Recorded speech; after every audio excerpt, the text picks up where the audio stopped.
Gonna throw it. Slant. This bug's for you, Mizzou. They are carving up this LSU defense. You don't get no better than that, man. Now Cook's gonna throw the deep ball, and Burton's past the defense. Touchdown, Luther Burton. 47 yards.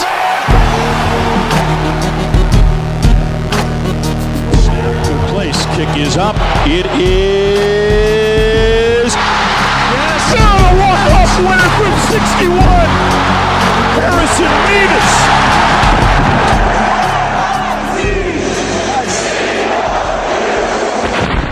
This is the Mizzou-cast. Howdy, Tiger fans, and welcome to the Mizzou-cast. I'm your host, Brennan Anthony. Joining me, as always, is my longtime brother, Colin Anthony. What's up, dum-dums?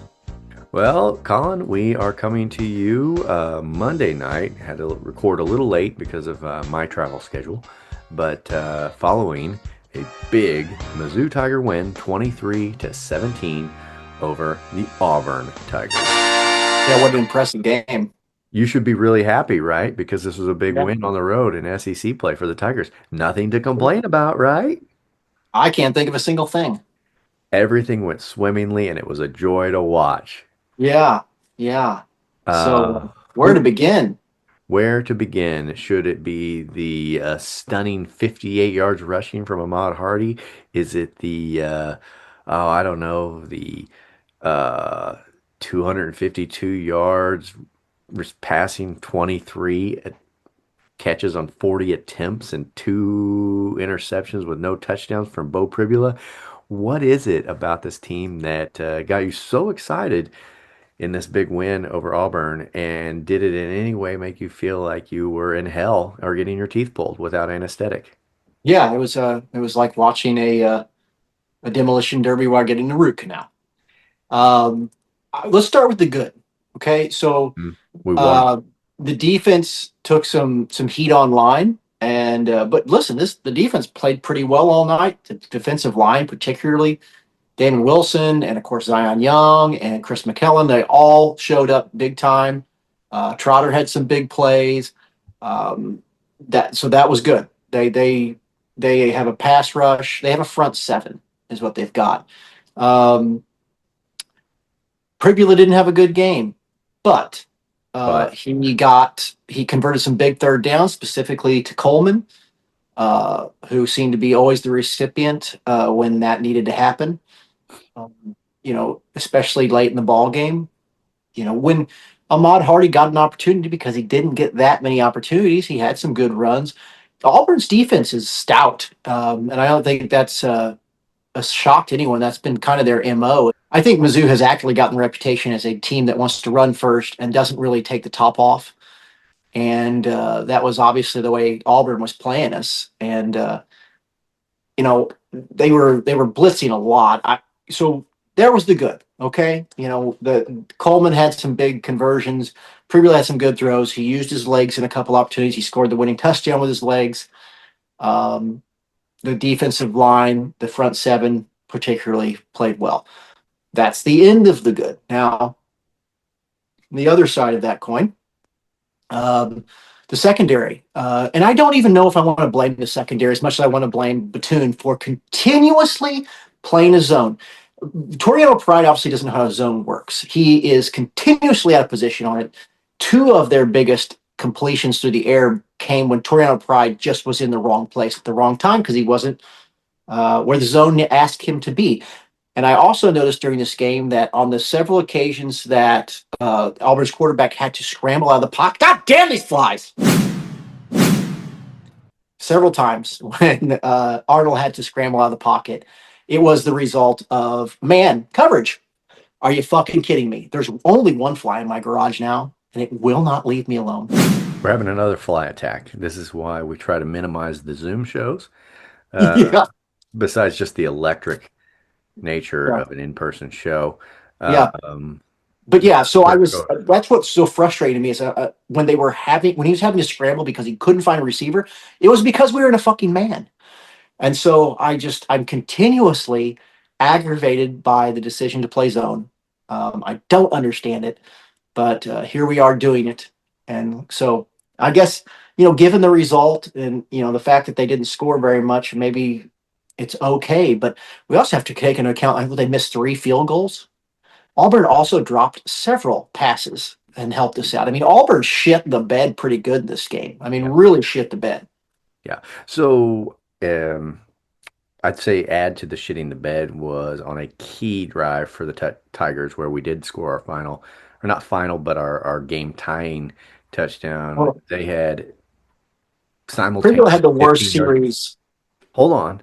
Simultaneous 15-yard penalties. They gave us 30 yards on one play with a Yeah. pass interference and then a personal foul penalty. 30 yards on one play in a game where we were having trouble moving the ball. That's a tremendous help for our team. It And was. so Auburn, add that to your pile of shitting the bed. Yeah. Yeah, Hot dog water. Colin, you talk about the zone, how much you hate the zone. How much do you think? I'm just trying to be fair, play devil's advocate here to Corey Batoon. Obviously, one of the factors that we are adding to our defense, the key to our defense is the pass rush. We blitzed a lot, not as much as Auburn, but we blitzed a lot. We bring a lot of pressure, not always blitzes, but we bring a lot of pressure. And I think that when you're in man coverage, if you're blitzing and you're not getting home, you really put your secondary at risk of giving up big plays. And so, it's a zone in the zone coverage. You kind of buy yourself a little bit more time to get home with that pass rush. I mean, I feel like By yourself, theoretically. I understand. Like the problem is they're giving up the big plays anyway. So Well, what's this is the zone. Theoretically, if you're in a zone, if you don't get home, you give up big plays because somebody's going to pick up the zone, pick up or pick apart the zone. You're going to keep everything in front of you, and so you're not going to give away the big play, the scoring play. And in man, there is that potential, certainly more so than the zone, but it's just so ineffectual. I can't imagine it being anywhere. I mean, again, Jackson Arnold, when he had trouble finding receivers, it was often when we were in man coverage. And so, they played more man in this game. So maybe they're slowly coming around to it, is my hope. But I would say very slowly because I feel like we've been dealing with this secondary problem, giving up yeah, big plays with guys out of position for 2 fucking years now. This is the second yeah. fucking year. We have a good defense by Well, and Total large. Pride There's doesn't a know where to be in the gaping zone. hole, which is You know what I mean? That's my biggest issue with it. Like, and Hall, I mean, again, I'll bitch about the zone until I'm blue in the face because it's so ineffectual. On the other side of the ball, I think Pribula had a pretty, a very not a great game, but it was made exponentially worse by that last series where they literally get into field goal range at the end of the game, and he throws a backwards pass, which means it's marked out where the ball goes out of bounds, so it's immediately a loss of yards. He takes a sack and then throws an interception. So, I mean, like just 3 things you just can't do in that situation. I mean, effectively took us out of field goal range. I'll say this: you're in field goal range. You have Ahmad Hardy. You have Roberts. Why you're constantly running? I would love to get some answers from Kirby Moore as to why, once we've hit the teeth of the schedule, why they have seemed so pass heavy. And again, not really taking the top off pass heavy, but like sort of intermediate everything. And so I'm having trouble wrapping my head around some of the decisions. But ultimately the win's a win, and you're not going to complain about it, especially on the road in a very hostile environment against a very good defense. I think, despite like I know a lot of our opponents are going to be good coming up, particularly Vanderbilt and Texas A&M. in Oklahoma. And Oklahoma, Auburn is going to be as good a defense as you're probably going to run into. So There's that. So I have some notes here when it comes to the offensive strategy. I mean, Bo Pribula, I mean, when we were playing lesser talent, first 5 games, he looked as poised as any. I mean, the one of the great things about watching him was that Brady Cook was a clutch player. He made big plays when we needed to, but he often didn't look poised. He often looked rattled. Pribula looked so poised. the last two games, we've had a significant uptick in the talent level, obviously, of the defenses he's going up against. Auburn may not be a top team, but they have a top tier, certainly defensive line, and they were bringing heat all the time. And so, and Alabama's Alabama, right? They're a contender. So, yeah, it's clear that we're passing more, I think, partially because we know that this line we're going up against is going to be really good, and there's not going to be huge gaping holes for Ahmad Hardy to bust through like he has in previous games. But you brought up a point, Colin, before we recorded a couple days ago, which is just like there's a way to beat the blitz, and there's a way to beat the constant pressure, and that's screen passes, and we're not doing them. You know what I mean? Not, Yeah, I we're don't know not we taking ran the an top entire off. game. What's that? I don't think we ran a screen pass the entire night. And while we're not taking the top off, maybe he doesn't have time, right? He's getting attacked, and he hasn't looked poised. I mean, he has looked. Well, I think the poise has gone with the offensive line. I think we were playing lesser opponents, and because he wasn't under pressure, it was easier to look poised. So my first question for Kirby Moore is where are the screen passes? Yes, we know what they're going to do. They're going to load the box. They're going to try to stuff in the middle of the field so that Ahmad Hardy can't burn them, and they're successfully doing that. But there are counter strategies when you know that's what your defense is going to do, and we're not taking advantage of that. So my second question, Colin, is I just watched Mississippi State give the fucking game away to Florida when they were in field goal position and on third down, instead of just like taking their running back to either get stuffed at the line of scrimmage or maybe pick up 2 or 3 yards and get their guy in better field goal position, they threw the fucking ball and threw Florida in an interception and just effectively ended the game. Bafflingly stupid decision. Reminds me of Pete Carroll in the Super Bowl with you know, Rattle. yeah, and anyway, so when we're in overtime and we're putting ourselves in field goal position, we're already there. We want a couple more yards. What do? We throw the fucking ball. We do the exact same. Well, we set up to throw the ball. We ended up getting nothing out of it. But I'm like, why? We have like Ahmad Hardy is there. Worst case scenario, Ahmad Hardy's not getting negative yards. He's gonna get stuff to the line of scrimmage. Fucking run. And then we ended up scoring on a quarterback keeper. So can't complain too much. But this is a huge question I have. And I think it got glossed over because everything worked out. But Kirby Moore, it's a second and goal, first and goal, second and goal, third and goal situation. We're like on the 4 yard line. You don't even put Ahmad Hardy on the fucking field. I know Jamal Roberts. Yeah, I don't know if it's I ball know he's security a or trustworthy why. running back, but what the fuck are you doing? He is our best player on the team, and it's the most important drive of the game, and you don't even put him on the fucking field. That is, Colin, it's the kind of thing, it's like, why isn't everyone who's in that press corps asking him, what the fuck are you thinking? Or do you not know how footballs work? Do you know how It's like the football Steelers goes? of the. It's like when the Steelers had Jerome Bettis. If they would have been like, you know what, goal line, get Bettis out of there. It doesn't make any sense. Look, we scored. I recognize that. But even as a decoy, why is your best player not on the fucking field? Sometimes the decisions that get made are so like, okay, you guys are making tens of millions of dollars a year to coach this team. Why are you acting like you don't have the mental capacity to screw on a fucking light bulb? Like it's negligence. It's baffling. Well, and And the thing is that Hardy scored like 2 of our touchdowns, Mhm. running in goal line. But when the game is on the line in overtime, nope. Time for a breather. Yeah, time to get him some. Yeah, take Yeah. a seat. Now, I'm being negative, so I'm going to turn this around and talk about a positive. Bitched about the secondary a little bit. Our defensive line, our defense, Colin, was on the field a lot. Our offense was sputtering and not doing anything. Our defense in a double overtime game had every reason to be gassed.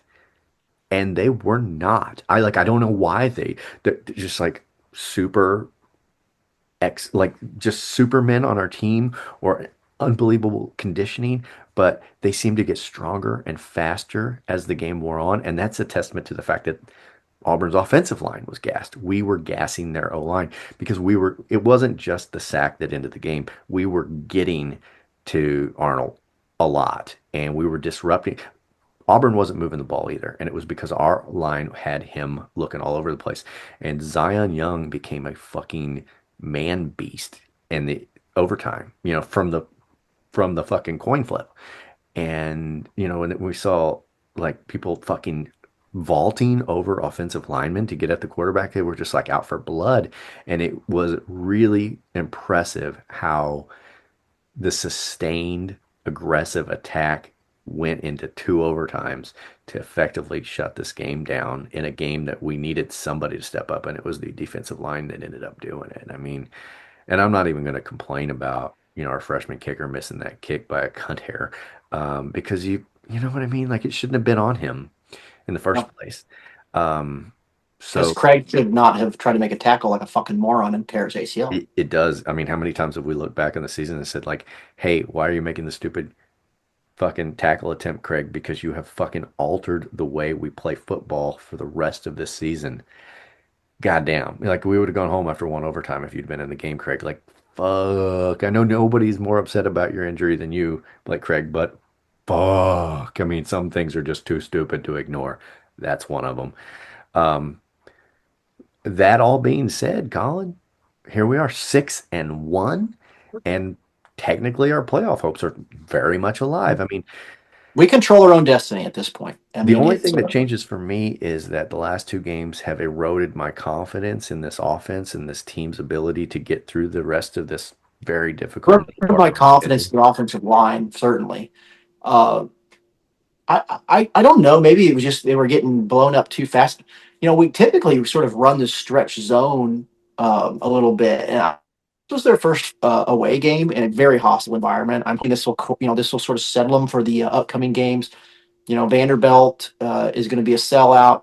Those people are excited about that football team, and they should be.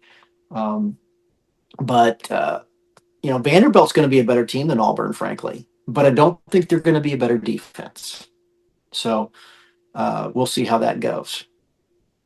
I mean, they don't even have to be that much of a worse defense. They just have to have a worse line, right? Because I if think Ahmad Hardy can bust out, like, we know he's capable of. It's not like Ahmad Hardy has stopped being Ahmad Hardy.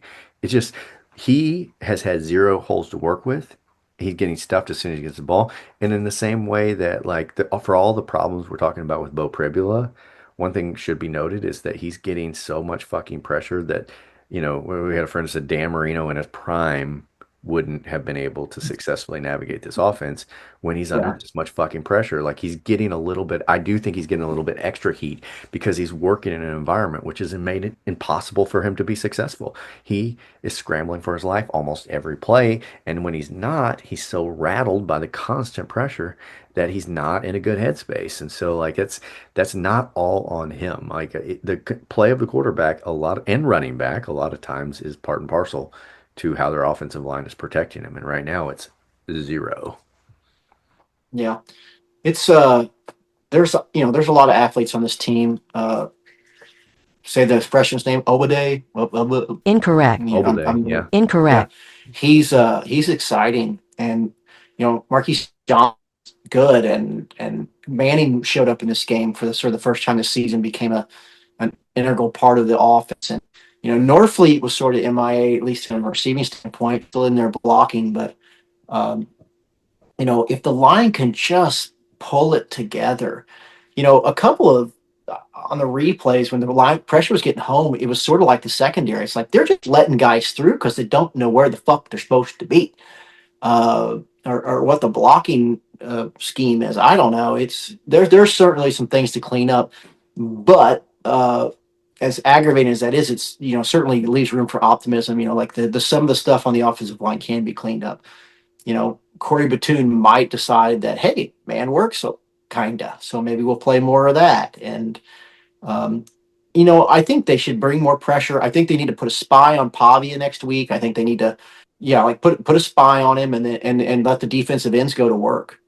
And let that linebacker plug the middle, and let the D ends try to get to him from the sides and make his life miserable. I think I think pressure is the recipe for this team on defense. Should be secondary is questionable. Like, we need to get home. We need to get home. And if we're not getting home with 4, which is something we're able to do a lot of times, but if we're not, we need to be blitzing. Like, I think this is our identity. And maybe it's not what the coaching staff initially imagined would be their identity, but we're a blitz heavy team. Like, we're bringing it. We're bringing the kitchen sink. We need to bring it and keep bringing it because, whether we're playing man or zone, I'm just not sure the secondary is going to hold up. Yeah, and we've seen this before. We've seen Missouri teams who have had questionable secondary, and you've been able to hold it together with strong attacking blitzes and quarterback rushes. And so, like and it's worked, and it can work. And we're not the only ones who have had that recipe for defensive success, and We we got have the horses to to do do it. it. Yeah, Yeah. yeah. So, Josiah Trotter, just a beast, 7 solo tackles with a sack. Zion Young had 2 sacks. We had 5 sacks on the day as a team and a ton of quarterback pressures. So, like, we've played a number of quarterbacks who are dual threat quarterbacks, and we have contained them all. I say this is Mhm. the third one. And then even Ty Simpson, who was beating us up the week before for Alabama. Look, we lost by 3 to Alabama, and I don't care what And Alabama he was fans under are plenty of telling us duress that all day. what's that? He was under duress all day as well. Yeah, and so we had Alabama fans after the game, which, by the way, one thing I learned about Alabama fans after that game is in a game that we're actually close with Alabama is they suck just as much as other SEC fan bases. Alabama fans are stupid, they suck, and they don't know ball despite the fact that they've won many national championships. And one of the things they were telling us was that we were lucky to come out of this with a 3-point loss, even though that with the spread was 3. And then we watch what Tennessee, which supposedly about a team that's worthy, goes up against Alabama and gets fucking throttled. So I think that's a good sign for Missouri, right? Like Yeah. sure Great. it was at home, but we played Alabama to 3 points and Tennessee got blowed out. Um, this was not an impressive game against Auburn. I am hopeful that Kirby Moore and company can sort of say, hey, look, things are changing now that we're in SEC play. And I'm not even counting, sorry, South Carolina, but that doesn't really count as SEC play because this was what we've been up against the last 2 weeks doesn't look anything like what South Carolina brought to us. No. We've got to make some changes. We know what they're doing. You know what I mean?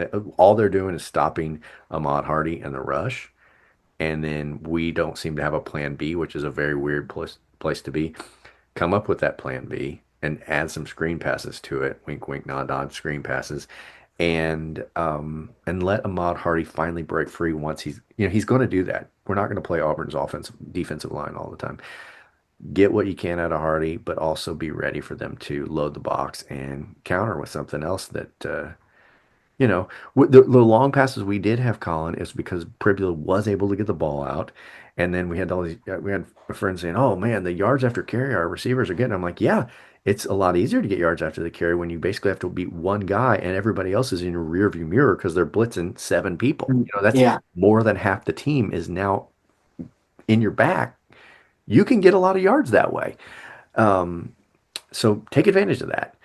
Anyway, yeah, it this is one of those games that we won, and it's great that we won. And at the end of the day, when you look and you say, "Hey, you guys just got a road win in conference against Auburn in a really tough environment," you should be happier. You're kind of right. I think we're spoiled a little bit. We didn't have the kind of expectations we have now at the beginning of the season because we didn't know this team yet. Um, but we also see a lot of flaws in this team, and with high expectations comes a lot of criticism, right? When things don't go perfectly. Um, but ultimately things are not in bad shape at all. I mean, there's a lot of football teams who would love to be in the position the Missouri Tigers are in right now. But can we make the changes that we need to make? I don't know, but it was not fun to watch this game. I was ready for it to be over. Right? I Yeah. mean, I was like this. I, I've never had so little fun watching my team grounded out for like I can't it's like double overtime. Give me a fucking break. Let's just end this thing. Obviously I wanted to win, but I wanted it to be over more than I wanted it to win. Yeah. We've talked this thing to death. Let's move on. We got a lot of show for you tonight, guys. Obviously we want to hear what the fans had to say. And we're in the heart of SEC play now. This was week 8, and let's look where everybody else is now that Missouri, we know, is sitting at 6-1 with a win over Auburn. This is the Mizzodcast.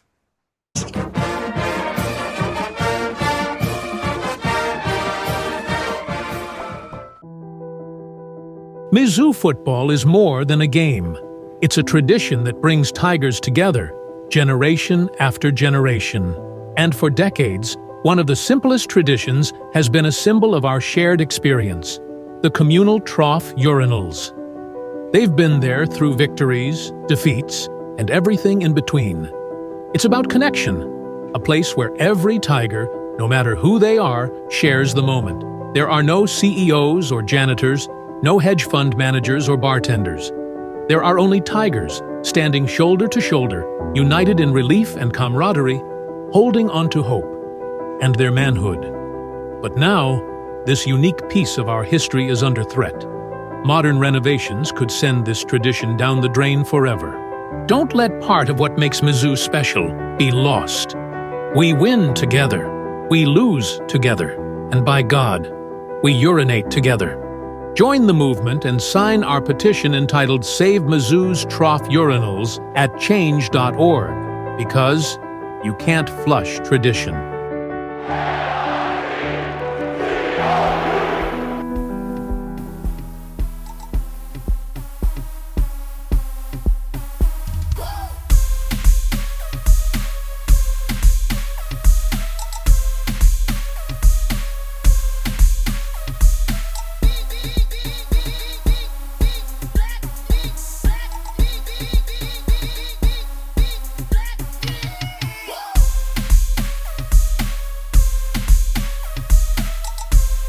And we are back. Colin, as we mentioned, a lot of people had a lot of thoughts about this game, and we want to bring it to you now. So let's open up the Mizzodcast mailbag.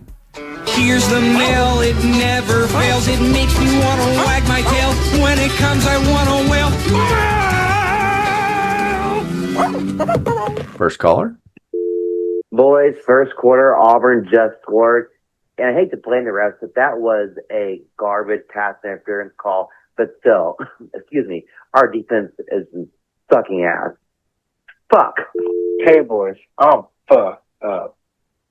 It's about the end of the first quarter, start of the second quarter. I was just watched Hugh Freeze get a little interview, sideline reporter, and he looked just as fucked up as I do. Always looks brown. What the fuck? We better beat these motherfuckers. You ever get the impression that Hugh Freeze is buying those little vodka and whiskey bottles at every gas station he stops by, putting them in like a styrofoam cup with some soda pop, like all day long? Yeah, I It think looks so. like every guy I see at the gas station in the morning going to their construction job who's buying those little things so they can, Yeah, tie one on all day. Here's Hugh Freeze's gas station order. Hey, give me 5 scratch-offs, 64-ounce styrofoam cup of Coke, and why don't you add about 6 of those little shot bottles of Fireball? All right, here's the company card. Hey guys, it's me again. You know, I was starting to get super happy. Mizzou was in the red zone, and then Bo Brew would have hit me right in the fucking mouth with some of the Mizzou Blues on an awful interception. I mean, I know we got to get through this year, but this shit can't happen next year. Put in dollars, get transfer QB if needed, but I'm tired of doing fucking Mizzou and give me the Mizzou Blues. That first interception, though, I'll say this: he had a guy right in his grill. You know, he's under duress. He threw that off his back foot. You know, again, that's partially on the O-line. Yeah, he's thrown like fucking 8 interceptions the last few games. So he's thrown a lot of INTs. College kicker strikes again. We go into halftime. 10-7. Let's fucking go, boys. MIZ. Yeah, Colin mentioned it. Auburn left a lot of points on the board. I will say this about their fucking kicker. Never have I seen a scrawnier man go onto a college football field at Division I level. Colin, it looks like your oldest son. Yeah. Mike from St. Louis here. It's the end of the third quarter. You know, after the loss to Alabama, I was actually galvanized. We couldn't have played worse in the first half. We didn't run the ball at all, and we lost by 3. I thought it was going to be a wake-up call. We were going to come out and stomp Auburn. And here we are. Our offensive line looks terrible. It's absolute fucking hobo cum. Hobo cum. This is insane. We should be beating these guys by 25 points. I just don't understand what's happening here. This is a roster that should compete for a natty, and here we are. I don't even know what to say. Just Mizzou murdering my life 1 week at a time every single year. It's just getting hard to defend these dudes. It's like on Twitter, I argue with these people. I can hear the blues there. Nation and all this wild stuff, and they come out here and they do this every year. And it's the fourth quarter, 10-17. This offense does not give me confidence. So somebody in the world give me some, because I don't want to be thinking, is it the offense, is it the quarterback, is it the play calling, is it the coach? What's the deal? Because right now we just look like ass. And I don't get it. It's the same shit every year. We go win 6 games and then lose the next 3 and win 2, and then we go 8-4. So we have won double-digit games last 2 seasons. But I guess even if we do come back and win, I don't have no faith in us. Maybe Auburn just good. No. I'm not gonna let the blues kick in. No. Maybe Auburn just got a good defense and they just making us look ugly. We'll see. I'm going to be honest, Con. I like it when Keith gets the Mizzou blues. Nobody sings the blues like Keith. That's right. And I also like the way he says ass. Nobody says it better than Keith. But, yeah, we did look like ass at points. But if there's any sort of saving grace for us not playing great, it's hearing a little Mizzou blues kick in for Keith. The amount of liquor I've drank in is absolutely nuts. But I'm just so convinced that Mizzou is going to lose this game. But if we can convert this freaking long drive, then I'm going to freaking suck my own freaking DOCK. It's unbelievable. I can't get over this mess. MSD. What about this show made you feel like you had to spell out the word cock instead of say it? That's what I want to know. And then drop frickin' in there 3 or 4 times. Yeah. This is really heavily self-censored. I'm just going to just free yourself. Just say the words. And I should say this. I should have said this at the outset. Since we've gone to video calling with these voicemails, maybe you've noticed, but I will, in lieu of knowing who you are or having a name, I would ask you, say your name, say where you're from. You don't have to say your real name. I perfectly understand why you wouldn't want to. And if you want to get extra credit points, send us a picture because in lieu of having any of that, I have been putting up pictures of some of the nation's most notorious serial killers over you. Some of you may not mind. That may be an improvement for some of you, but anyway, if we don't get a name and a photo to accompany it, you're getting labeled a serial killer. That's just the way it works here. All right, in overtime. Man, I've been holding out on calling, but I feel like my hand is forced here. I mean, that last drive is the culmination of an entire game where I'm like, oh, maybe we're saving our play call for something. And you got everything just falling your way with a bunch of terrible bailout penalties. You're right on the edge of field goal range, and all you can do, Kirby Moore, is just build a massive steam pile of hot garbage. Unreal. Hot garbage. I don't even care if we win or lose this game. That last drive was fucking pathetic. Every single thing that's happened for years with Mizzou, just fucking mental midgets. Penalties, undisciplined, bad play calling, taking sacks when you have to throw the ball away. My fucking God. Some of this complaining, it's just football. You know what I mean? Like, yes, I understand it's bad. It's not fun to watch, but it's not Mizzou per se. It's just, teams get penalties. Teams make mistakes. We did go 10-2 the last couple of years. People seem to have already forgotten that. Yeah. Well, I think expectations just get higher and higher, and like I said, part of it is we've talked about it before, in that like part of the reason Hardy was getting so much love early on was it wasn't just the success; it was the way he was succeeding. And I think in this game in particular, it's not so much that Mizzou struggled; it's the way they struggled. I mean, it was just ugly. I mean, that the series they're alluding to were, Pribula had the backwards throw and the sack and the interception. It's like it's hard to make it look worse than that, after a couple of bailout penalties. So it's like it wasn't just the fact that they struggled; it was the way they struggled. It was the way the offensive line struggled. It was the way Pribula kind of shat the bed. It was just there's tough games and then there's frothy mason jars full of hobo cum. Hobo cum. And this was, the more frothy mason jar full of hobo cum type of game. Yeah. That pearlescent, slightly yellowish. Yeah.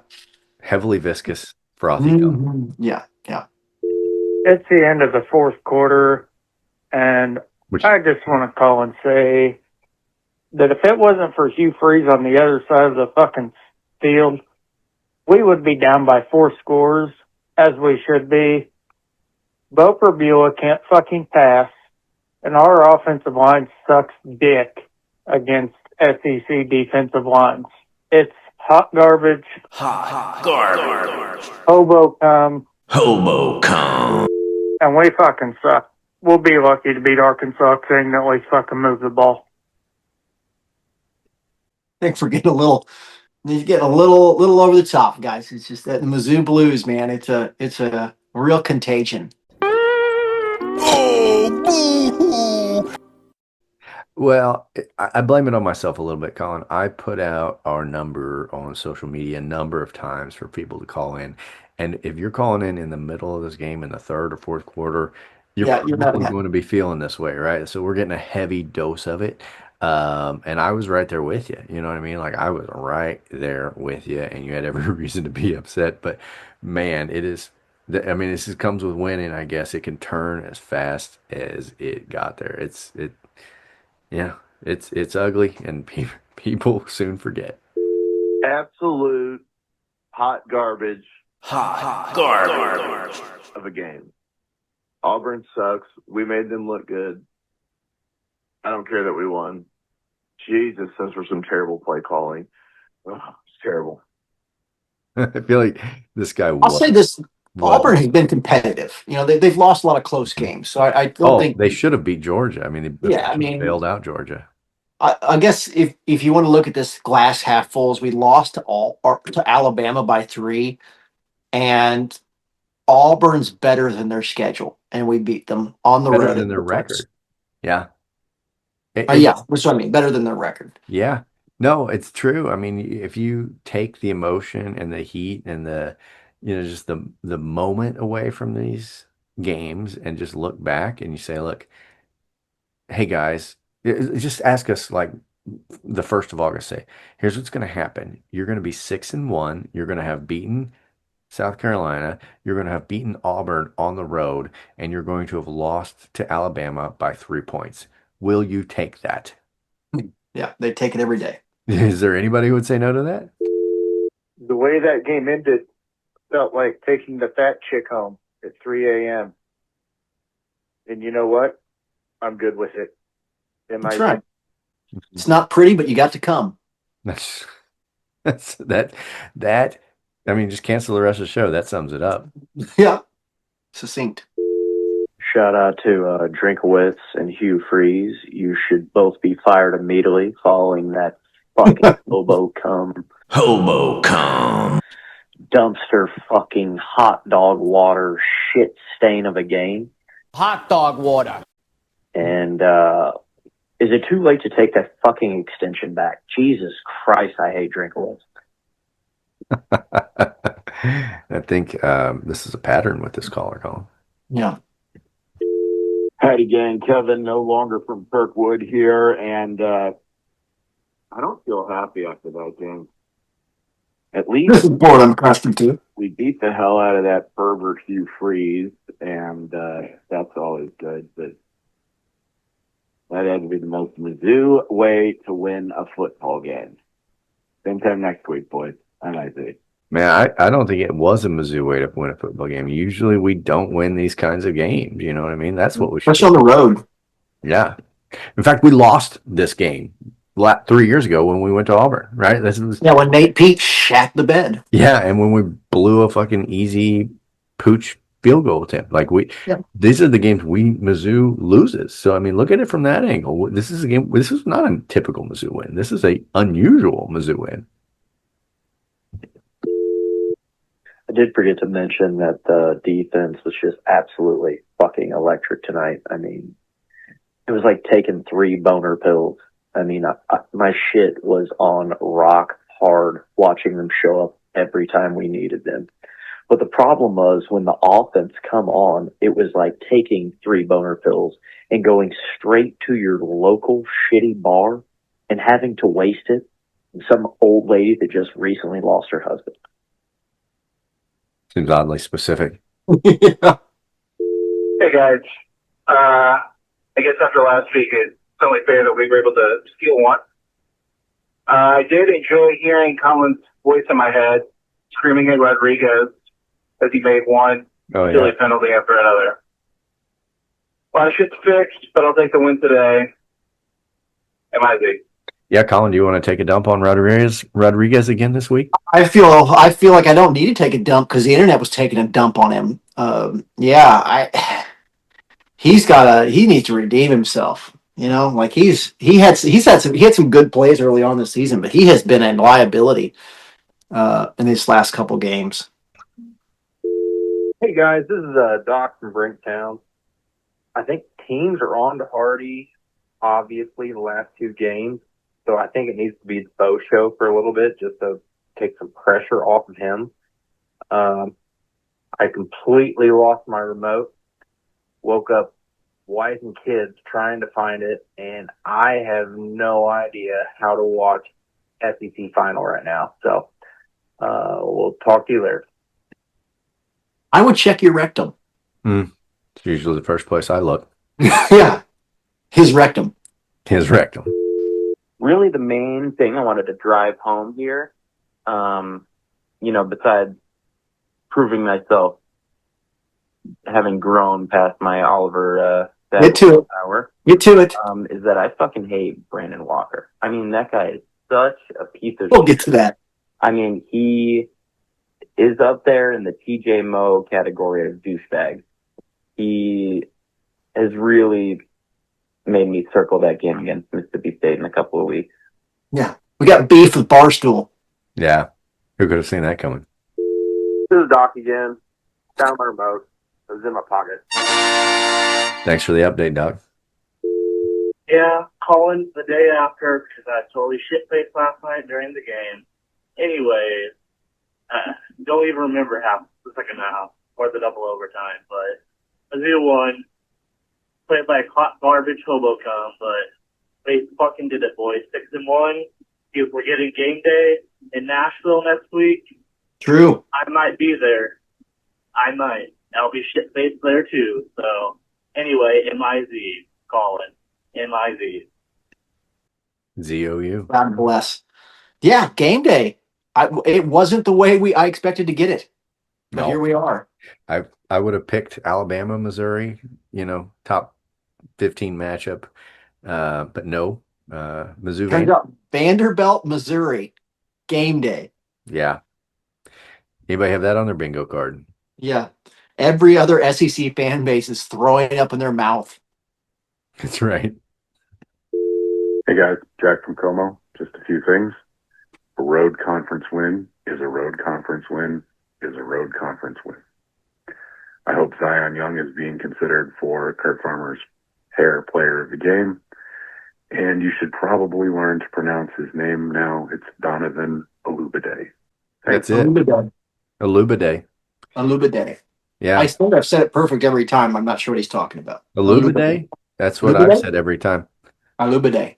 It's just know that bidet, like the thing the French squirt up their asshole when they take a shit. Follow Alou. Olubade. Moises Alou. Olubade. Olubade. Olubade. I promise to forget.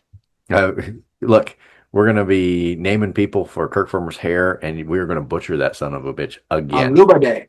But thank you for the public shaming, cock. Appreciate it. Okay, and that has been the Mizzodcast mailbag.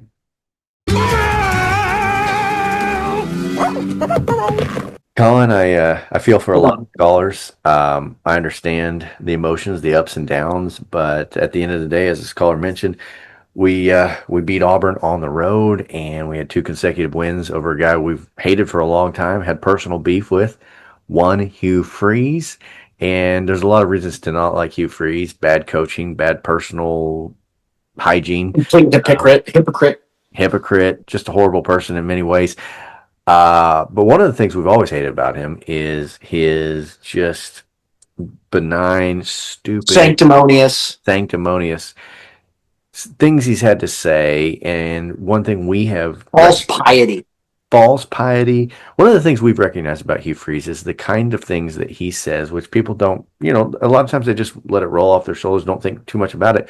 We realize that he is one of the nation's worst people and reminds us of one of the world's greatest villains, Adolf Hitler.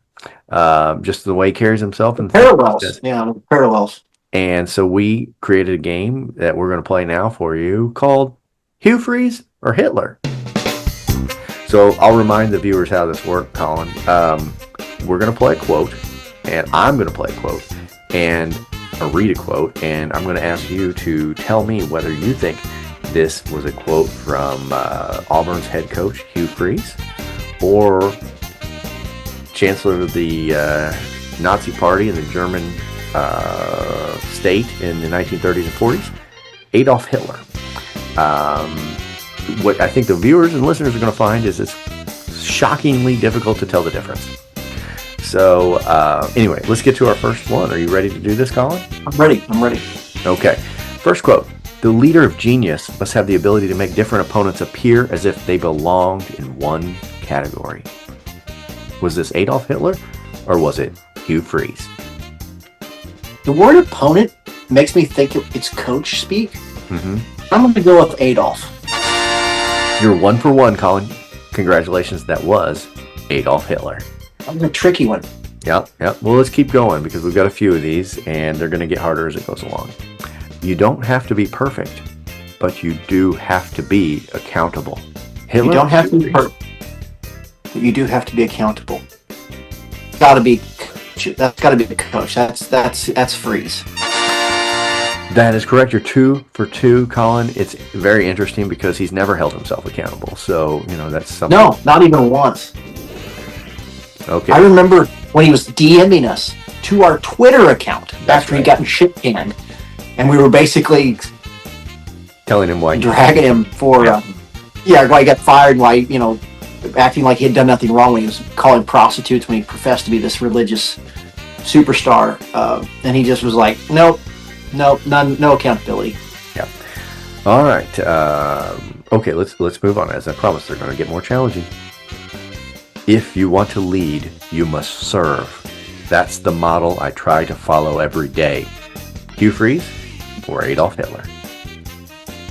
That one is tough because to serve, Hitler might say that, but so might Hugh Freeze. Gosh, I'm going to go with Hitler. Oh, your first L here, Colin. No, that was Hugh Freeze. The serve part seemed overly religious. I should have gone with Freeze. Yeah, there you go. All great movements are popular movements. They are volcanic eruptions of human passion and emotion. Hugh Freeze or Adolf Hitler?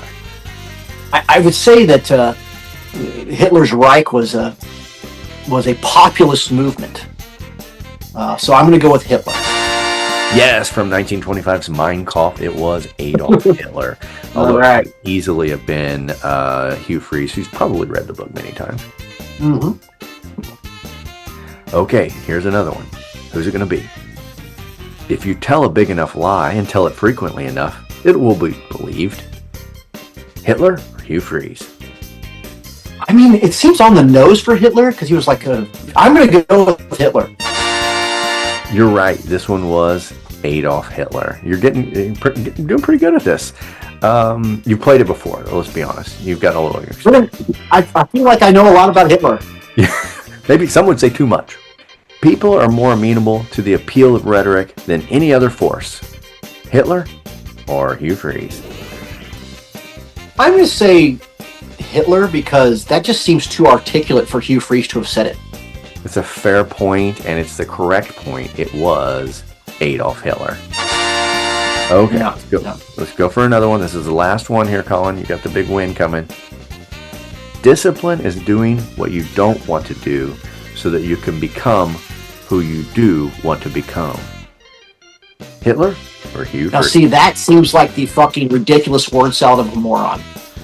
And while Hitler was an awful, awful person, one of history's greatest villains, he wasn't a moron. But Hugh Freeze, on the other hand, is a tremendous moron. And since that seems like moronic word salad, I'm going to say Hugh Freeze. That is correct, and I like how you threw a compliment to Hitler in there.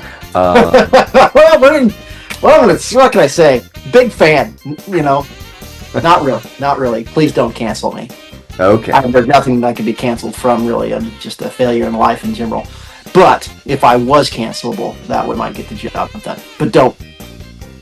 Colin, you played an astonishingly good game of Hugh Freeze or Hitler. I feel like the last time we played this a couple of years ago, I didn't do as well. No, you lost. So you've redeemed yourself, much like Hugh Freeze has done in his coaching. Wait, no, he hasn't. He is about to be fired, likely. Right. So, yeah. Anyway, congratulations on the big win. Colin, put that on your resume. You won Hugh Freeze. Maybe not. Maybe not. All right, let's switch gears here because we've had far too much Auburn talk, I think, for one episode. Let's see what's going on in the rest of the SEC by going around the horn. We break our bread at Waffle House, our teams are pretty good. We even play some basketball when Jesus says we should. So pour a little bourbon and repeat right after me. We built a church for Saturdays and called it SEC. Jesus loves football. All right, Colin. This was an interesting game because both opponents are both teams are going to be Mizzou's future opponents. Number 4, Texas A&M was at Arkansas, who was 2-4 going into this game. The shocking score to this sucker, and if you took the over, congratulations, was 45-42. Texas A&M got the win, but just barely after Arkansas poured in 15 fourth quarter points and lost by 3 under new interim head coach Bo Pelini. What's the name? Petrino. Bobby Petrino.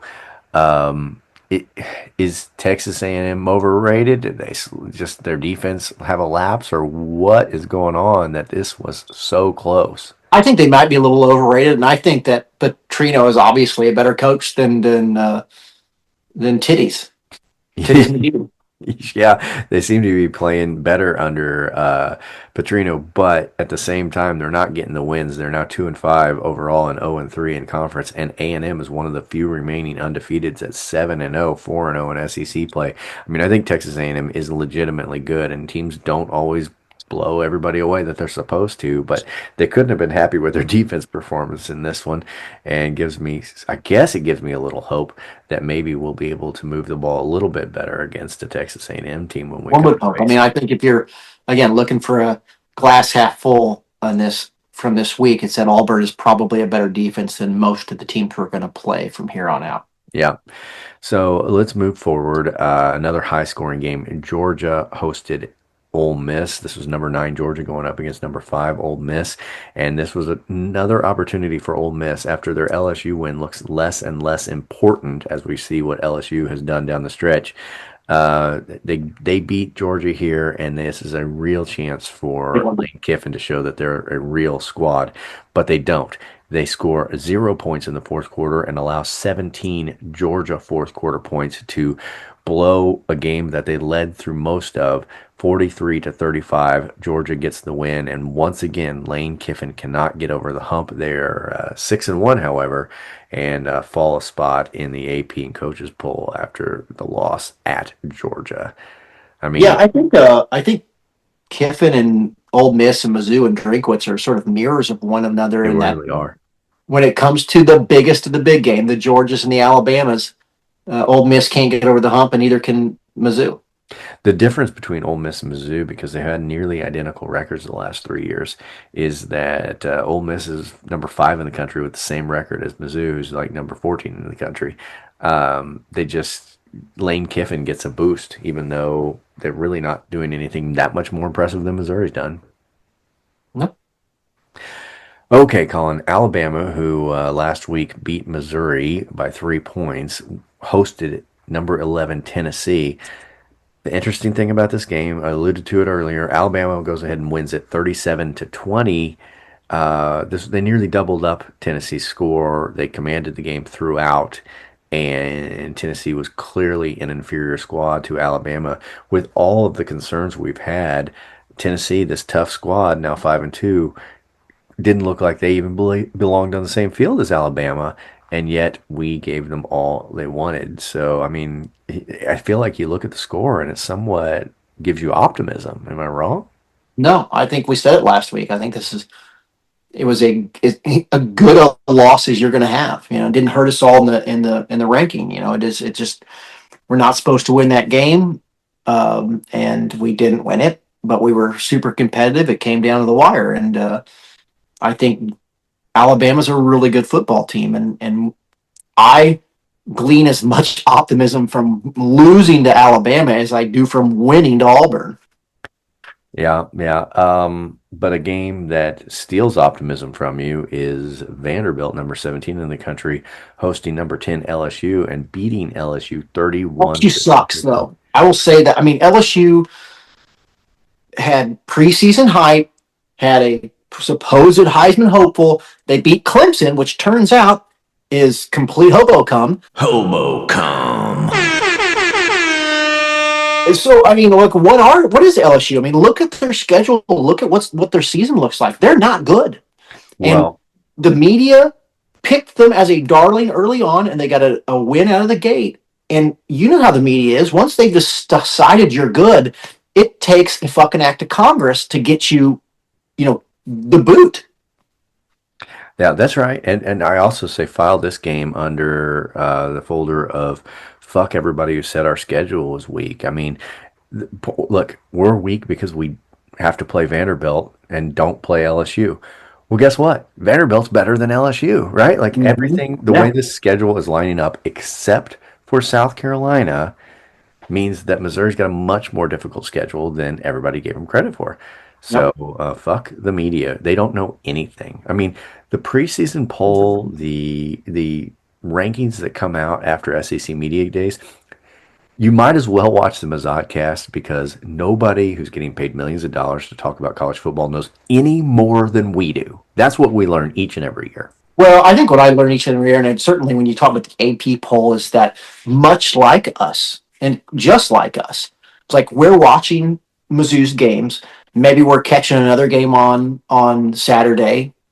After that, maybe we're catching up to 2 games. We're watching the 11 o'clock, the 3 o'clock, and we watch a lot of highlights. And the 6 o'clock, and then we're watching SEC Nation, and maybe we're watching SportsCenter. But at the end of the day, we're not paying that much attention to everybody else. But we're not being paid to, and we're doing this for free because we're, borderline sick lunatics who love sports. But heroes, exactly. But my point is like there are people who are being paid money to write about sports and cast votes and how it's all going to shake out, who are paying no more attention, possibly less than us. And many of those people are on the SEC networks of the world, the ESPNs of the world, talking authoritatively about who's what and when and how. And they don't know shit from Shinola. That's right. So moving on, in a game, Colin, that had me eating lobster because I bet on it, Oklahoma beat South Carolina. Oklahoma, I think it was a 5.5-point favorite, whipped South Carolina. Easy money. 26 to 7. Yeah, 26 to 7 on the road. Oklahoma clobbered South Carolina. South Carolina is reeling. You really have to start wondering if Shane Beamer, especially given the fact that there was so much hype about the South Carolina team, is now 3-4 and 1-4 in conference play. full douche in his press conference too. No, he always does. He's a terrible. I mean, I know people hate Eli Drinkwitz, but is anybody as hateable as Shane Beamer? He gets under my skin like nobody else. He is a bitchy tender. I mean, I'll say this for Drinkwitz. Like Drinkwitz is like a troll. You know, he's intentionally trying to get under people's skins. Beamer is just a temper tantrum throwing bitch. You know what I mean? He's just a petty, whiny teenager. Honestly, Colin, I think he's not a very good coach. I mean, look what other SEC teams have done to mitigate Ahmad Hardy, and Shane Beamer never thought to load the box. Nothing. Peak Shane Beamer was when he had a guy fake hold him back, like he was gonna get, I don't know what he was gonna pretend to do, fight. I think it was Belima. Yeah, he was gonna really rough him up. Yeah, I mean, give me a fucking break. You're not coming out on top there, Beamer. But after I had to eat ramen noodles last week for betting on Oklahoma when they shit the bet against Texas, they redeemed themselves with a big win over South Carolina here. Speaking of Texas, Colin, the loss to Texas that Oklahoma had looks even worse, as a flailing Texas Longhorns, now number 21 in the country, had to have an overtime field goal to beat Kentucky. 2-4, 0-4 in SEC play. Kentucky, they needed a field goal in overtime to beat them 16-13.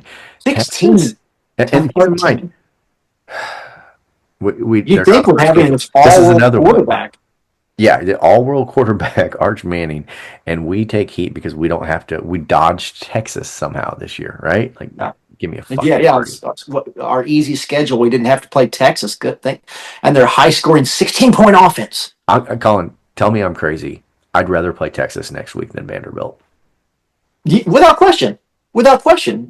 There's one team is playing much better than the other. Right. Preseason number 1, Texas. They can't score 16 points against Kentucky. What would Mizzou's defense do? In overtime. Give me a break. Yeah, forget it. I mean, ridiculous. Okay, final game of the week. This one is something else, because I'm sitting here in Mississippi visiting in-laws right now. Mississippi State was poised to beat Florida on the road. They were down by 2 points. They were in field goal range, third and 6 or something. All they needed to do was run the ball, get a couple more yards, just buy their kicker a couple extra yards.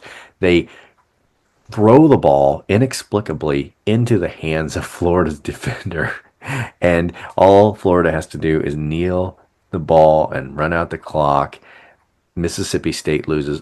I mean, coaching malpractice. And what's crazy about that is Florida now has fired Billy Napier for beating Mississippi State. Beating Mississippi State is now a fireable offense. Yeah, losing a close game in Mississippi State is apparently a fireable offense. And I mean, you talk about it. I mean, I guess the Florida curators knew that Mississippi State literally handed this game to Florida. It was. I mean, Mizzou, our loss to Auburn 3 years ago was about as keep you up at night, gut punch of a loss as possible. But this one was brutal. And I told my father-in-law, who is a Mississippi State grad, I said, I really thought they were going to beat Florida, not just at the end of this game, but going in. And he said, well, I've got 55 years of watching Mississippi State experience to tell you that no, they were not going to win that game. And thus they did not. So anyway. Right. Interesting week, very interesting week in SEC play for everybody, including our Tigers. But let's look ahead to week 9, because it's, we're getting close to the November. We're getting into the real meat and potatoes of the schedule, and we're learning who's real and who's a pretender. Number 8, Ole Miss, will be at number 13, Oklahoma. Both teams are 6-1 on the year, and this is a chance for Ole Miss to get right and to. If Lane Kiffin is who he says he is, then they win this game. And also, is it going to be the Oklahoma team that showed up against a crappy Texas team and lost, or is it going to be the Oklahoma team that routed South Carolina on the road? The odds makers think it's Oklahoma. They're giving them a 4.5-point spread. I don't know if I disagree with them. Yeah. Well, they're on the home team, so you automatically kind of get 3 anyway. They're giving up 4.5. I mean, based on what I mean, that Ole Miss defense did not look terribly stout late in that game. well, and do you give? I mean, I think you deduct 2.5 points from Ole Miss just for the Lane Kiffin big game factor. You know what I mean? Yeah. Yeah. So anyway, I would be. I don't know if I'd want to bet that game, but I kind of think No, I wouldn't bet it. the spread is right on. Auburn, coming off their loss to Missouri, now 0-4 in conference play and 3-4 overall, will be going to Arkansas. This is two teams winless in SEC play. Something's got to give. Auburn should win this game, and if they don't, you fire Hugh Freeze, because their defense is good enough that against this Arkansas offense. Now, granted, they scored a lot of points. Got them roll a little better, but they ought to win. Yeah. They better win. This Arkansas offense scored 42 points on Texas, and Texas sucks though. Yeah, that's what I'm saying. Like, Auburn's got a good defense, and if their defense plays against Arkansas like it did against Missouri, there's no reason for them to lose this game. And if they do, Auburn should fire Freeze immediately. It's the movable object against the completely stoppable force. So We'll see who comes out ahead. And Arkansas is a 1.5 point favorite at home, which, again, that's just the odds maker saying, I guess give it to the home team. Yeah. All right. Number 4, Alabama has a little bit of a breather when they head to South Carolina. Now number 4 in the country, Alabama is an 11.5 point favorite over the Gamecocks. I'd still bet it. I think it's like 17. The same thing. I don't think 11.5 is enough. I really don't. I mean, I think, especially the way South Carolina is in a tailspin. They're 3-4, 1-4 in conference, and they're playing an Alabama team who has got. And Beamer's obviously crashing out. I mean, it's all coming apart. Yep, agreed. Mississippi State is going to be at home and hosting that terrible Texas team, now 22 in the country. Texas is a 6.5. Get right game for Mississippi State. Yeah, well, it could be. I mean, Mississippi State all season long has looked like a team that is going to spoil somebody's season, and they have yet to do it. And this could be the game. And Texas is a 6.5 point favorite. I mean, it's another game I don't want to bet, but it wouldn't surprise me if. I was told this year that Texas is back, and this is what back looks like. Yeah, breaking news: Texas is back. Look, they came in like a house on fire last year, but it was all an illusion. They're always an illusion. Texas is never back. All right. A&M, now number 3 in the country, 7-0, 4-0 in conference play, is facing that dog of an LSU team who is at home in Death Valley. Texas A&M is only a 2.5 point favorite, and I'm willing to give this my Lana Lead Pipe lock of the week. Yeah, bet it. Texas A&M giving up the 2.5. That's free money. Mm-hmm. It's lobster weekend, Colin, if we take this one. That's lobster money. Yeah. I bet 4 weeks now, and if you're betting with me, you're 3 weeks of lobster and 1 week of ramen. And I think this is a safe one. You got to put your money on A&M here, even though I know Death Valley is a scary place to play. Hasn't been too scary this year. No. All right, the final game, aside from ours, of the season, of the week, is number 17, Tennessee, coming off of their bad loss to Alabama, hosting a Kentucky team that took LSU to overtime. Tennessee is a 9.5 point favorite on the road to a bad Kentucky team. Yeah. That doesn't seem like enough. Yeah. Frankly. Yeah, maybe, you know why it's less? It's not as much as you thought, Colin, because people still have faith in Texas, and they're like, well, if Texas took them to overtime, then, I mean, they must be better than I think. So they're getting that sort of bias. But anyway, final real game of the week on the docket is our number 15 Missouri Tigers, coming in at 6-1, 2-1 in the conference play, going up against number 10 Vanderbilt, also 6-1, 2-1 in the SEC. Vanderbilt is a 2.5 point favorite at home, and that also sounds like the right spread. Yeah, I mean, look, if I'm not a Tiger fan, Colin, I might take Vandy minus the points after what I saw at Auburn.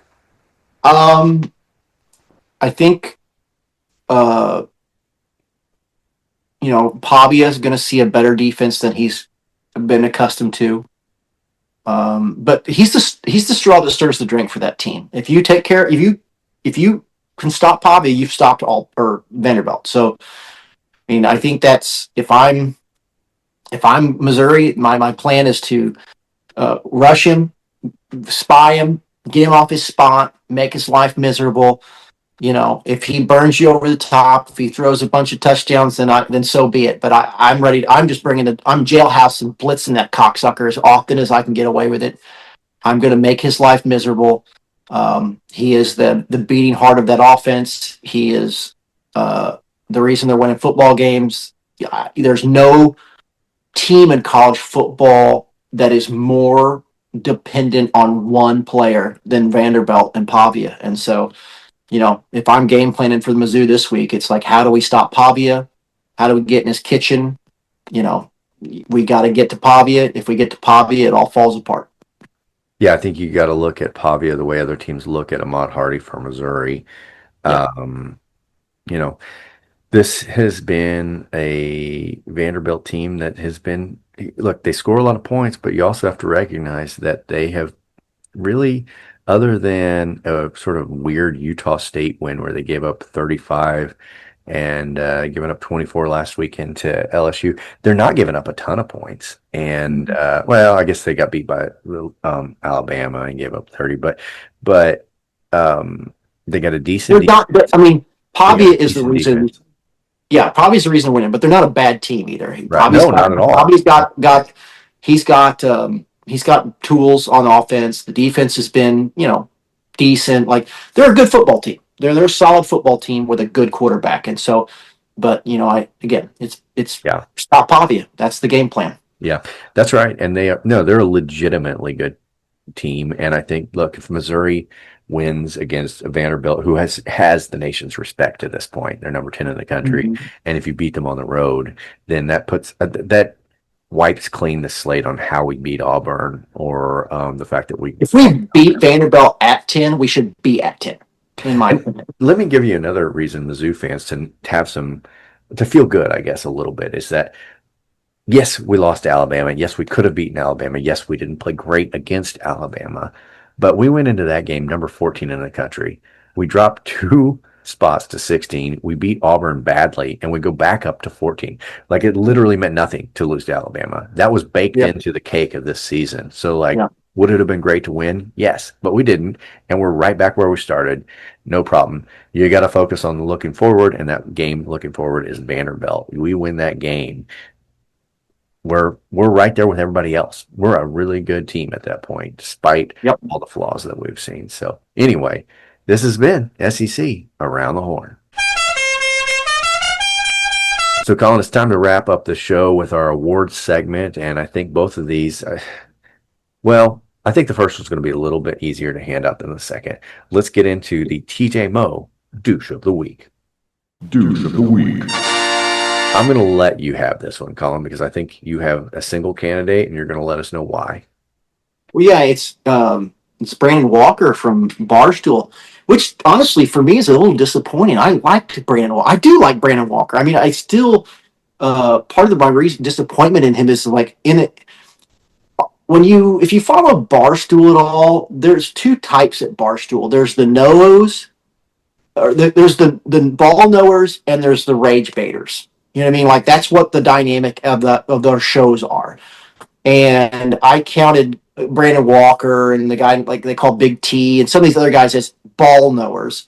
And then you've got the rage baiters like the Portnoys and, you know, like who are just will say insane things that I'm not sure any of them actually believe. Like Portnoy last week was talking about, you know, the SEC is basically not the preeminent conference. And it's just not.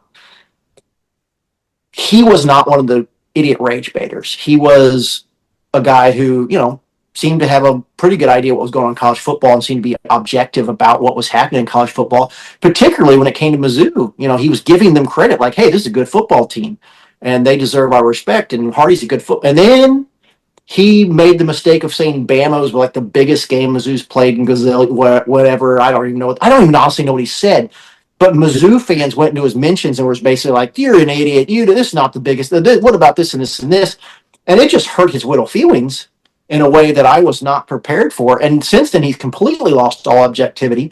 I told you he mentioned like at the end of the game there was he said that Marquise Johnson flopped when an Auburn player kind of lifted him and pushed him back down.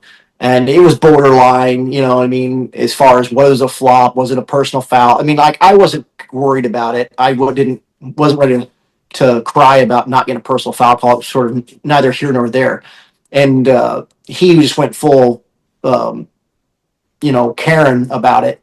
And I guess, I didn't want to get into it with him because that's where they sort of live for over there. They're fighting online, and I'm just like, I'm not going to get into it. But my overarching point, I'm not worried about the flop. It's more like you were with Mizzou. You had a lot of good things to say about Mizzou. You're completely objective about sort of college football and Mizzou's place within it. And then people were mad at you, or mean to you online, and you just you keep talking how bad the fan base is. You start picking them to lose. You just like he's just done a fucking complete 180, and it is so obviously just hurt feelings. And so it's like, which is completely douchey. Like you just destroyed all your credibility and have morphed into fucking Barrett Sally. Congratulations. Because now you need some fucking feeling. Brill cream and what teeth whitener. Yeah. Well, he's not just full of shit this week. He's full of vinegar and water because it's TPMO. Douche of the week. Douche of the week. Agreed. All right, so let's go on to the Kirk Farmer's Hair Player of the Game. Now it's time for Kirk Farmer's Hair Player of the Game. Colin, last couple of weeks it has not been Ahmad Hardy who has gotten to wear the golden locks of one beautiful Kirk Farmer. And I don't know who it's going to be this week. We've got a couple candidates. Again, we're going to be faced with the prospect of saying our freshman receiver's name, which we butcher each and every week. No, this is Zion. This is Zion's game. Say it. I just don't want you to say the name. What do you mean? Alubade. Alubade. Sorry. No, it's Zion. He was big that entire game.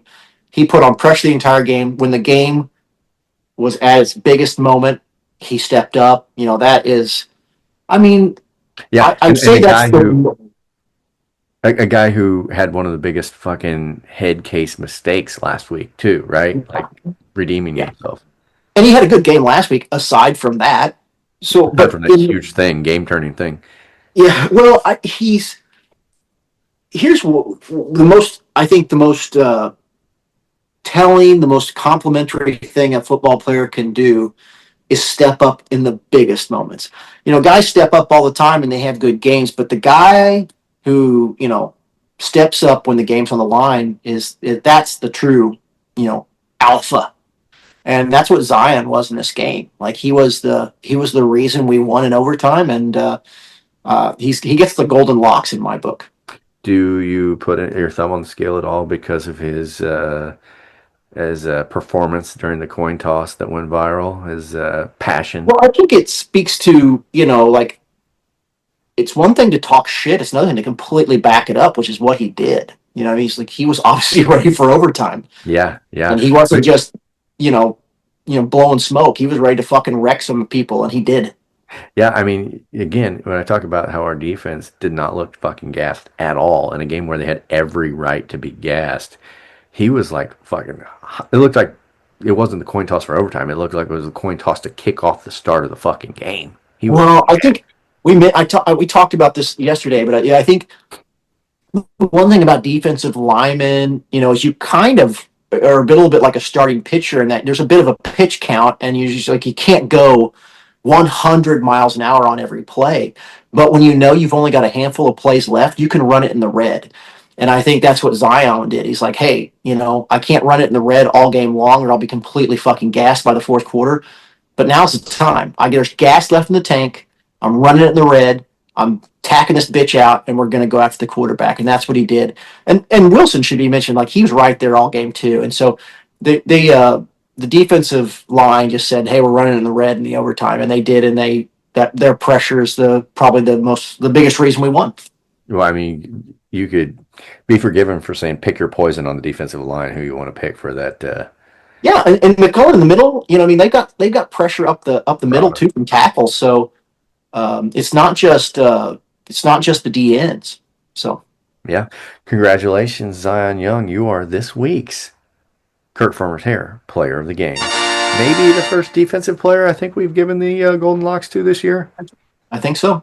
Yeah, and a rarity in general for us, but well earned. Absolutely, in a game where the offense did not deserve it. So, Agreed. Colin, we're looking ahead to Vanderbilt, and this is the part of the schedule where every single week it's the biggest game of the season.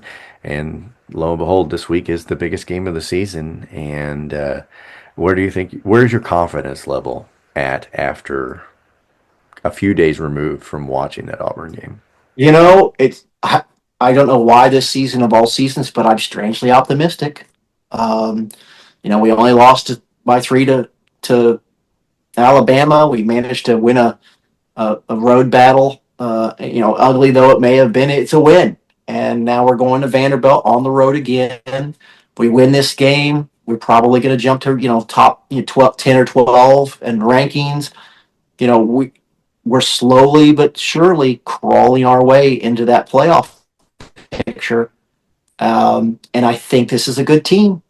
I think that, I think they're going to take what they learned at Auburn and they're going to hopefully apply it. I think that game is a good seasoning game. It gets a little grit, little you learn something from that game, I hope. And so I feel like we're going to get better. And my biggest concern, for our team is the coaches. Are we going to remember that Ahmad Hardy's on the team? Are we going to get this offensive line, figured out a little bit? Are we going to start maybe, fucking leave him in the zone alone a little bit more? There are things to be improved upon. I think we've just said it to we're blue in the face. The roster has plenty of talent. You just got to put these guys in positions to succeed, and I'm hoping that Drinkwitz and staff will do that. I think that Ahmad Hardy, I mentioned before, he hasn't stopped being Ahmad Hardy. He's going to break one open, and don't know when it's going to happen, but it could very well be after 2 weeks of being bottled up. This could be the game that it happens. And I'd like to see the offensive line take a little pride itself, and get a little upset, get a little angry, and prove to all the doubters that they can do this job because we need them to. If Ahmad Hardy is a factor in this game, we can have some fucking pride, offensive line. That's right. And look, Colin, I'm not a person who is prone to hyperbole, superstition, or sort of like, look, I don't believe in ghosts or magical fairy wizards or any of that kind of shit. But Brennan, you've got that angel clip on your. That's true. That's true. I believe in angels above us. So I'm not superstitious, but I'm a little stitious. And anyway, I have sometimes I look at the record and I'm looking at next week's game and I just have a vision. I see what it's going to be like when we're going to against Alabama. I believe we could beat Alabama, but I was kind of seeing 5-1. 5-1's a good record. I could see us being 5-1, and I tried to push it out of my head. No. We're going to be 6-0, 6-0. But we weren't. We were 5-1. And sure as shit, last week, I was like, I think we're 6-1 team. 6-1, 6-1. It just pops in my head. Like a vision, so to speak. I guess I am a wizard. I don't know. But there's no doubt that 7-1 has popped into my head this week already. 7-1 is my vision. Perfect. And maybe I am a prophet. Maybe I'm sort of a demigod. I don't know. I believe I am. But again, I don't believe in things. I'm not superstitious, but maybe I'm a demigod. And I see us at 7-1. And what other reason is there not to believe than that sort of hard science that I just laid out before you? Sure. So I think we're going to win too. And that's the way it's going to be. Sounds like you could work for the current Department of Health with that sort of with that sort of basis in scientific research. Yeah. Sure. Okay. Well, on that upbeat note, Colin, let's look forward to a big win on Saturday. MIZ. You.